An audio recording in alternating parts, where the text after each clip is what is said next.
Hello, Houston and Chloe. Please give my audience a synopsis of your film, Son of Sarah. Son of Sarah follows a young woman named Sarah who is on the verge of giving birth to her son, and um, horror ensues. True. All right, well, Houston, is it safe to say that Rosemary's Baby is the cinematic nucleus to which Son of Sarah can be tied back to?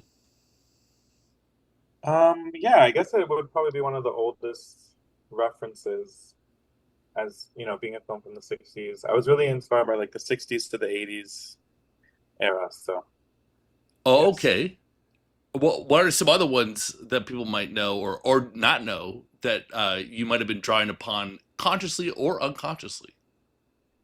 I think Rosemary's Baby is sort of like, along with The Exorcist, they're more like sort of more elegant horror movies, I guess you could say.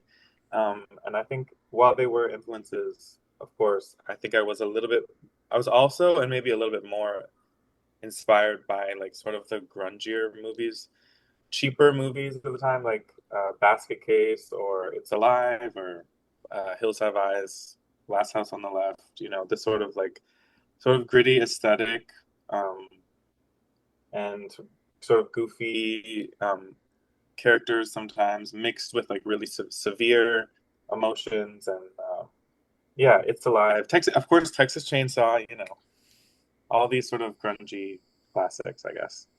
Oh, yes. Different kinds of classics. Okay. Yes, of course.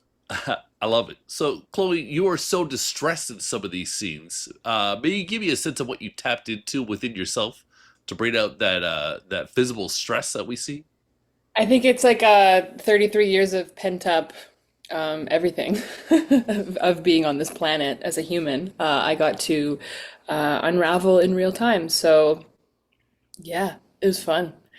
I usually play, yeah, like quite contained characters. So, yeah, it was really fun to get in touch with my feral self. Yeah, I spent a lot of time just working out her physicality. I'm a very like sensorial type of actor. So yeah, if I understood how she felt and moved in her body, it was a lot more easier for me to access whatever was required for the film. Yeah. And working in healthcare too, I was a nurse for a bit, so I witnessed a lot of that type of visceral fluidity, if you may. So yeah, tapped into just being witness to that in the emergency department was helpful. I like that. So, would you say maybe that acting in a horror movie is the ultimate stress buster for people? For me, certainly. Yeah, it's meditative. Okay. I like that. All right. So, Houston, we were talking about some influences earlier. Were there films that you liked a lot but wanted Son of Sarah to kind of avoid or not be like? Oh, we lost him. Oh, damn. Houston, we have a problem. All right. He's back. Can you hear me there? Something about influences. You said something about influences. Yeah, it's the stuff like that you liked but wanted it not to be like the film. I think, yeah, like if we're talking about something like Rosemary's Baby, I really love, it's obviously a classic for a reason. Um, but I think it's also very of its time. Like, I think it's there is the goofiness of like the neighbors and stuff, but it's a little bit more serious and a little bit more political, I think.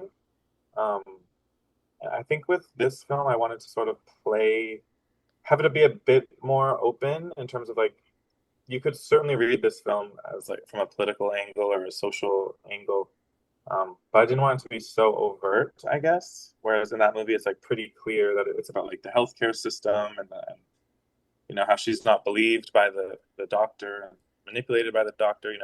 There was originally some doctor scenes in this script like way back, um, but it just again it felt like we were like maybe flying too close to the sun, trying to tap into that same sort of situation. And so I think by actually limiting a lot of like the outside world in this film, it allows us to make something a little bit more um, intimate and maybe just a little bit different than what you would expect. Yeah, Okay. And yeah. I'm curious, do you like Italian horror, Japanese horror? Are there other countries that their horror scene inspires you, or you find interesting, or maybe took pieces from? I definitely love Japanese horror. I like, there's so many classics, and I think, obviously the hair scene is inspired by um, The Ring, which in turn is inspired by other Japanese horror. And there's so much great. I think there's like a fearlessness in some of those older movies that I think maybe it took a little bit like America. Canada's horror scene is sort of strange to siphon through because we're sort of merged into the American one. Um, but I think there's a reason why Americans were like remaking these movies, because they were trying to find a way to do what they're doing. But I think they had to literally go through the source material to get there. But I am very inspired by like the American cinema of the 60s to the 70s because I think that was an era of fearlessness as well, and it was an era of just really like grit.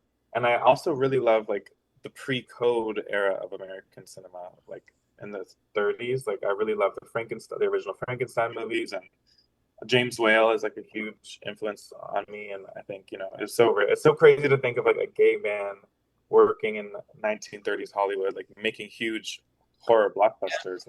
It's such a magical. It feels like almost surreal, or like it's not true, but it is true.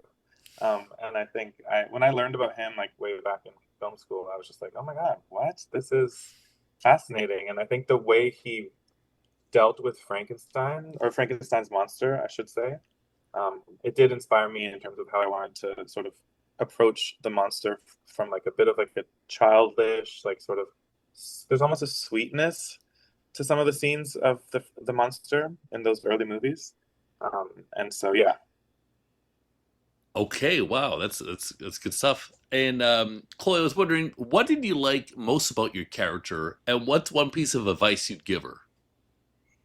Yeah, I mean, I loved how by the end of the film, there's something that she's fighting for because I think we watch a majority of her existing in a space where things are happening to her and she's not taking any action towards fighting for anything until she's kind of given no choice and the baby comes online is the one that is driving her to do something with herself and to fight for something. So yeah, I'm very curious how volume two and three unfold now that Sarah's a fighting girl. Um, yeah, what was the second part of the question? What's one piece of advice you'd give her? Oh God. Oh. Yeah, like take a gravel. I don't know. Or don't. Period.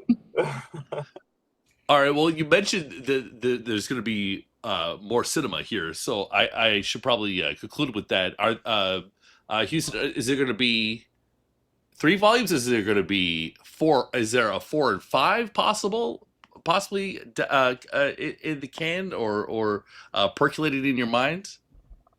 I'm definitely not at the 4 and 5 yet, but I have been, the way that volume two is written currently is that it basically picks up right where volume one ends. So it'll be very close in terms of the timeline.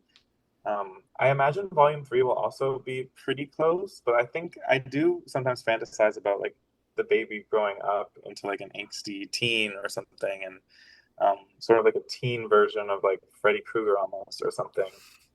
So that would be something that would have to come probably, 10 years later, unless the baby, he is able to do a lot of crazy shit anyway. So maybe he can age quicker or something. The world is our oyster, really. Like we can kind of play around with all these different options. But I am very excited to. I do want to see baby in preschool, like just like trying to make friends and Kind then of fit eating them in. instead. Yeah, just trying to fit in. Yeah. Baby reminds me of me as a toddler, just trying to like Oh, fit in. I'm excited Giving to it a new explore like definition for the Sarah. terrible twos. Yeah. It'll be fun to explore Sarah and Carol's relationship too, because I really feel like we've only scratched the surface of sort of their connection and how Sarah is going to feel about the baby and how Carol is going to feel about Sarah and the baby. And so I think there's a lot of fun stuff for us to mine. You know, it's just a matter of time. It's But stay definitely a tuned. rich. It's a rich cinematic world. I can't wait to see more of it. What was the Blood of the Snow premiere like?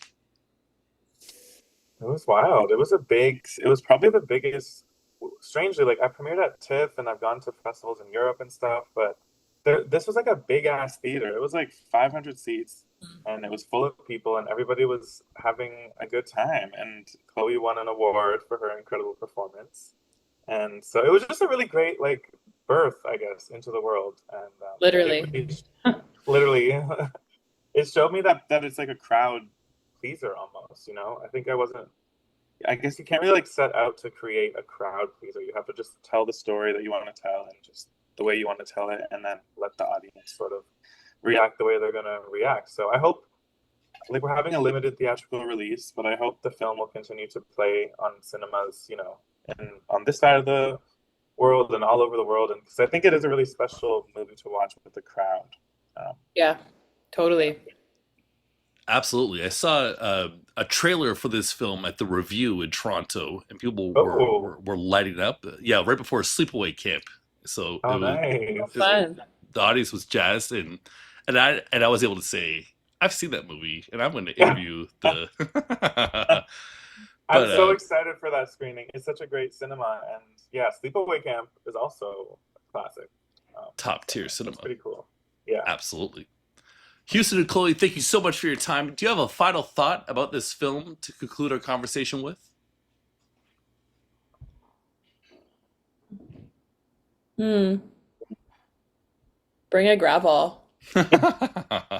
It's all about the gravel, babe. Yeah. All right, I'll take it. Well, thank you so much for your time. Thank you. Thank you.